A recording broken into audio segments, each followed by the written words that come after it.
2,500 kilometre ದೂರದಲ್ಲಿರುವಂತಹ Iran ಹೊತ್ತಿ ಉರಿತಾ ಇದೆ ಯುದ್ಧದಿಂದಾಗಿ.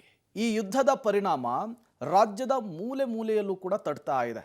ಈಗಾಗಲೇ ಸಿಲಿಂಡರು ಜೊತೆಗೆ ಡ್ರೈ ಫ್ರೂಟ್ಸು, ಕುಕ್ಕಿಂಗ್ ಆಯಿಲ್ ಬೆಲೆಯಲ್ಲಿ ಯಾವ ರೀತಿ ಏರಿಕೆಯಾಗಿದೆ ಅನ್ನೋದನ್ನು ನೋಡಿದ್ವಿ. ಇನ್ನು ರೆಸಾರ್ಟು, ಹೋಮ್ ಸ್ಟೇ ಬಿಸ್ನೆಸ್ ಮೇಲೂ ಕೂಡ ಇದರ ಪರಿಣಾಮ ಬೀರ್ತಾ ಇದೆ. ಹಾಸನ ಜಿಲ್ಲೆಯ ಸಕಲೇಶಪುರದ ರೆಸಾರ್ಟ್ಗಳಲ್ಲಿ ಪ್ರವಾಸಿಗರೇ ಇಲ್ವಂತೆ. ಕಾರಣ ಗ್ಯಾಸ್ನ ಅಭಾವ ಅನ್ನೋದು ಗೊತ್ತಾಗ್ತಾ ಇದೆ. ಸಿಲಿಂಡರ್ಗಳ ಪೂರೈಕೆಯ ವ್ಯತ್ಯಯ ಉಂಟಾಗಿರೋದ್ರಿಂದ ವಹಿವಾಟು ಬಂದ್ ಆಗಿದೆ. ರೆಸಾರ್ಟ್ ಬುಕ್ಕಿಂಗ್ನಲ್ಲಿ 50% ಕಡಿತವಾಗಿದೆ ಅನ್ನೋದು ಗೊತ್ತಾಗ್ತಾ ಇದೆ.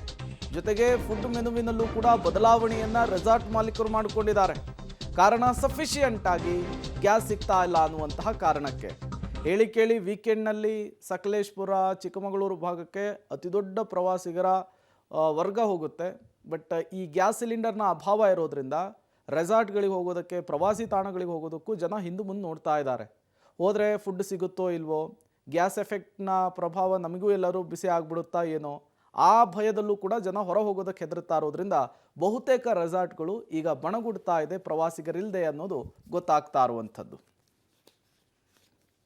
ಇರಾನ್ ಹಾಗೂ ಇಸ್ರೇಲ್ ನಡುವೆ ಯುದ್ಧ ಮುಂದುವರೆದಿದೆ. ಇದರ ವ್ಯಾಪಕ ಪರಿಣಾಮ ಈಗ ಗ್ಯಾಸ್ ಮೇಲೆ ಬಿದ್ದಿದೆ. ಅದರಲ್ಲೂ ವಾಣಿಜ್ಯ ಬಳಕೆಯ ಸಿಲಿಂಡರ್ ಏನಿದೆ ಸಂಪೂರ್ಣವಾಗಿ ಪೂರೈಕೆ ಸ್ಥಗಿತಗೊಂಡಿರೋದ್ರಿಂದ ಹೋಟೆಲ್ ಉದ್ಯಮ ಇರ್ಬೋದು, ರೆಸಾರ್ಟ್ಗಳಿರ್ಬೋದು, ಎಲ್ಲವಕ್ಕೂ ಸಹ ದೊಡ್ಡ ಪೆಟ್ಟನ್ನು ನೀಡಿದೆ. ನಾವು ಈಗ ದೃಶ್ಯದಲ್ಲಿ ಗಮನಿಸ್ಬೋದು, ಇದು ಹಾಸನ ಜಿಲ್ಲೆ ಸಕಲೇಶಪುರ ತಾಲೂಕಿನ ನಿರ್ವಾಣ ಅಂತಕ್ಕಂತಹ ಒಂದು ರೆಸಾರ್ಟ್. ಈ ರೆಸಾರ್ಟ್ಗೆ ವೀಕೆಂಡ್ಗಳಲ್ಲಿ ಅತಿ ಹೆಚ್ಚು ಸಂಖ್ಯೆಯಲ್ಲಿ ಪ್ರವಾಸಿಗರು ಬರ್ತಾಯಿದ್ರು. ಅಷ್ಟು ಸುಸಜ್ಜಿತವಾದಂಥ ಒಂದು ರೆಸಾರ್ಟ್ ಇದಾಗಿತ್ತು. ಇಲ್ಲಿ ಗ್ಯಾಸ್ ಸಮಸ್ಯೆ ಸ್ಥಗಿತಗೊಂಡಿದೆ.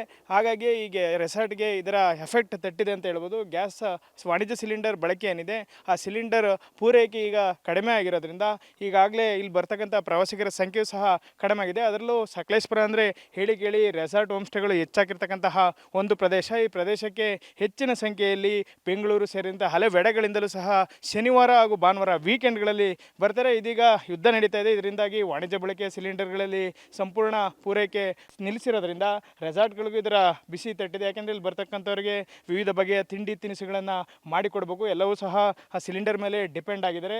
ಏನು ಕಳೆದ ಒಂದು ವಾರದಿಂದ ವಾಣಿಜ್ಯ ಬಳಕೆ ಸಿಲಿಂಡರ್ ಪೂರೈಕೆಯಲ್ಲಿ ವ್ಯತ್ಯಯ ಉಂಟಾಗಿದೆ. ಇದರಿಂದಾಗಿ ಅವರು ಈಗಾಗಲೇ ರೆಸಾರ್ಟ್ಗೆ ಬರ್ತಕ್ಕಂಥ ಪ್ರವಾಸಿಗರಿದ್ದಾರೆ, ಗ್ರಾಹಕರಿದ್ದಾರೆ, ಅವರಿಗೆ ಸಾಕಷ್ಟು ವಿವಿಧ ಬಗೆಯ ತಿಂಡಿ ತಿನಿಸುಗಳನ್ನು ಮಾಡಿಕೊಡಲು ಎಲ್ಲ ರೀತಿಯ ಸಿದ್ಧತೆಗಳನ್ನು ಮಾಡ್ಕೊಂಡಿದ್ದಾರೆ. ಯಾಕೆಂದರೆ ಈಗ ಸಿಲಿಂಡರ್ಗೆ ಬದಲಾಗಿ ಸೌದೆ ಒಲೆಯನ್ನು ಸಹ ಈಗಾಗಲೇ ತಯಾರಿ ಮಾಡಿಕೊಂಡು ಅದರಲ್ಲಿ ಅಡುಗೆಯನ್ನು ಸಹ ಪ್ರಾರಂಭಿಸಿದ್ದಾರೆ. ಆದರೆ ಏನು ಈ ಸಮಸ್ಯೆ ಯುದ್ಧ ನಡೀತಾ ಇದೆ, ಗ್ಯಾಸ್ನ ಸಮಸ್ಯೆಯಿಂದಾಗಿ ಇಲ್ಲಿ ಬರ್ತಕ್ಕಂಥವರ ಸಂಖ್ಯೆ ಕೂಡ ಕಡಿಮೆ ಆಗಿದೆ. ಈಗ ನಮ್ಮ ಜೊತೆ ರೆಸಾರ್ಟ್ನವರು ಇದ್ದಾರೆ, ಅವ್ರನ್ನ ಕೇಳೋಣ.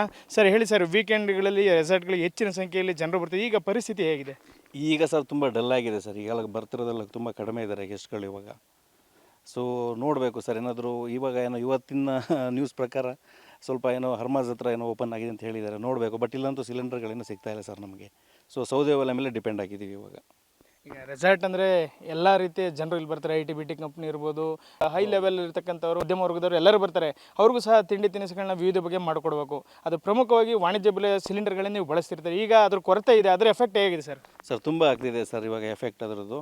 ಏಕೆಂದರೆ ಸಿಲಿಂಡರ್ ಸಿಗ್ತಾ ಇಲ್ಲ ಅಂತಂದರೆ ನಮಗೆ ಬೇರೆ ಬೇರೆ ಥರ ಫುಡ್ಡೆಲ್ಲ ಮಾಡ್ಕೊಡೋಕೆ ಕಷ್ಟ ಆಗುತ್ತೆ. ನಮಗೂ ಗೆಸ್ಟು ಎಕ್ಸ್ಪೆಕ್ಟ್ ಇಟ್ಕೊಂಡು ಬಂದಿರ್ತಾರೆ ಫುಡ್ಡಿಗೆ, ಬಟ್ ನಮ್ಗೆ ಅದನ್ನೆಲ್ಲ ಮಾಡ್ಕೊಡೋಕ್ಕಾಗಲ್ಲ. ಸೊ ನೋಡ್ತಾ ಇದ್ದೀವಿ ಸರ್, ನಾವು ಈಗ ನಮ್ಗೆ ಹೆಂಗಾಗುತ್ತೆ ಆ ಥರ ಮಾಡ್ಕೊಡ್ಬೇಕು, ಇರೋದ್ರಲ್ಲಿ ನೋಡಿ ಒಳ್ಳೆ ಫುಡ್ ಮಾಡಿಕೊಡ್ಬೇಕು ಅಂತ ನಾವು ಟ್ರೈ ಮಾಡ್ತಾ ಇದ್ದೀವಿ ಸರ್. ಸರ್ ಈಗ ಶನಿವಾರ ಭಾನುವಾರ ಹೆಚ್ಚಿನ ಸಂಖ್ಯೆಯಲ್ಲಿ ಬರ್ತಾರೆ. ಈಗ ಕಳೆದ ಒಂದು ವಾರದ ಪರಿಸ್ಥಿತಿ ಹೇಗಿದೆ ಸರ್? ಸರ್ ತುಂಬ ಕಡಿಮೆ ಇದ್ದಾರೆ ಸರ್ ಗೆಸ್ಟ್ಗಳು. ಇವಾಗಂತೂ ಗೆಸ್ಟ್ಗಳು ತುಂಬ ಕಡಿಮೆ ಇದ್ದಾರೆ.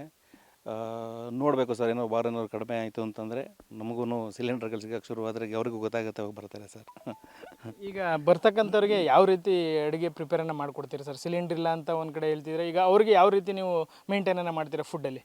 ಅಂದರೆ ಸರ್ ಇವಾಗ ಲಿಮಿಟೆಡಾಗಿ ಫುಡ್ ಕೊಡ್ತಾ ಇದ್ದೀವಿ ಸರ್. ಅಂದರೆ ನಮ್ಮದು ಫುಲ್ ಏನು ಫಸ್ಟ್ ಏನಿತ್ತು ಆ ಥರ ಎಲ್ಲ ಕೊಡೋಕ್ಕಾಗ್ತಾ ಇಲ್ಲ. ಈಗ ಫಾರ್ ಎಕ್ಸಾಂಪಲ್ ಇವಾಗ ನಾರ್ತ್ ಇಂಡಿಯನ್ ಫುಡ್ ಆ ಥರದ್ದೆಲ್ಲ ಮಾಡ್ಕೊಡೋಕೆ ಕಷ್ಟ ಆಗುತ್ತೆ. ಸೊ ಮ್ಯಾಕ್ಸಿಮಮ್ ನಾವು ಟ್ರೈ ಮಾಡ್ತಾ ಇದ್ದೀವಿ. ಇಲ್ಲಿದು ಸೌತ್ ಇಂಡಿಯನ್ ಮತ್ತು ನಮ್ಮ ಲೋಕಲ್ ಮಲೆನಾಡು ಫುಡ್ಡು ಈ ಥರ ಮಾಡ್ಕೊಡ್ಲಿಕ್ಕೆ ನಾವು ಟ್ರೈ ಮಾಡ್ತಾ ಇದ್ದೀವಿ ಸರ್. ಈಗ ರೆಸಾರ್ಟ್ ಅಂದರೆ ಒಂದು ರೀತಿ ದೊಡ್ಡ ಬಂಡವಾಳ ಹಾಕಿರ್ತಾರೆ. ಅದು ಸಾಕಷ್ಟು ಜನಕ್ಕೆ ಕೆಲಸ, ಜೀವನವನ್ನು ನೀಡಿರುತ್ತೆ. ಈಗ ಪ್ರವಾಸಿಗರು ಕಡಿಮೆ ಆದರೆ ಮಾಲೀಕರಿಗೂ ಆರ್ಥಿಕ ಹೊಡೆತ, ಕೆಲಸಗಾರರಿಗೂ ಒಂದು ರೀತಿ ತೊಂದರೆ ಅಲ್ವಾ? 100% ಸರ್. ಯಾಕೆಂದರೆ ಬರೋ ಮಂತಿಂದನೇ ಇರೋದು ವೆಕೇಷನ್ಸು. ಈ ಟೈಮಲ್ಲೆಲ್ಲ ತುಂಬ ಗೆಸ್ಟ್ ಶುರುವಾಗ್ತಾರೆ.